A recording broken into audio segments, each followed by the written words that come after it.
بهلول رحمه الله دا یو ډیر لوی گذر تیر شوی دی.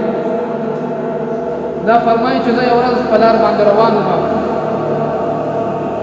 او په لار کې څه ماشومانو هغوی لوبې کولې چې په دغه ماشومانو کې یو بل ماشوم و چې هغه د دغې ماشوم نه لږ جدا ناست و او خفه ناست و، لوبې یې نه کولې. دی وایي زه د هغې ماشوم خواته ورغلم او د هغه سره کېناستم. وایي ما ورته وویل چې ماشومه ته ولې لوبې نه کوې؟ دا نور ماشومان ټول لګې دي هغه لوبې کوي او ته چې کوم دی هغه ځان له ناست دی خفه. وایي ما ته وایي چې زه الله جل شانه دې دنیا ته د لوبو لپاره نه یم رالېږلی. او بیا یې راته د قرآن مجید دا آیات تلاوت کړو: افحسبتم انما خلقناکم عبثا وانکم الینا لا ترجعون. چې آیا تاسو دا ګمان کوئ چې الله جل شانه موږ عبث پیدا کړي یو؟ لیکن حال دا دی چې تاسو به الله جل شانه ته ورګرځېږئ، هغه طرف ته به واپس ورځئ. بهلول رحمه الله فرمایي چې ما دا ماشوم دا خبره واورېدله نو زه حیران شوم چې دومره ورکوټې ماشوم او دومره د هوښیارتیا خبره کوله.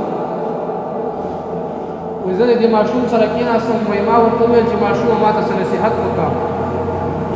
وایي ما ته یې د عربۍ یو څو اشعار وویل، د هغې خلاصه دا وه چې ای انسانه ستا سفر ډېر لوی دی، د هغې سفر دپاره تیاري وکړه. نو وایي بیا ما دې ماشوم ته وویل چې ته خو ورکوټه ماشوم یې او دا شان دا خو ستا د لوبې وخت دی، ته ولې دومره یارېږي؟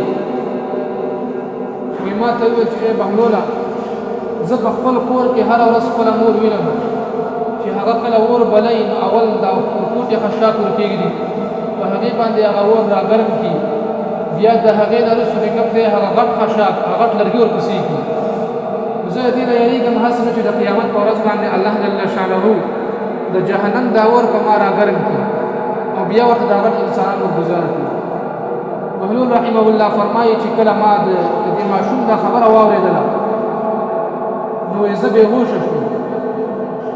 وایي چې کله راپاڅېدلم نو دغه ماشوم تللی و. عزتمندو دغه وخت ماشومان چې د هغوی سره دومره فکر ورسو، دومره غم ورسو چې آیا آخرت ته هم تلل شته دی. نو عزتمندو که موږ وګورو هر سړی د دنیا په محبت کې هغه راګیر دی، د دنیا محبت راګیر کړی دی هر انسان، او د آخرت نه چې کوم دی هر انسان هغه غافله دی.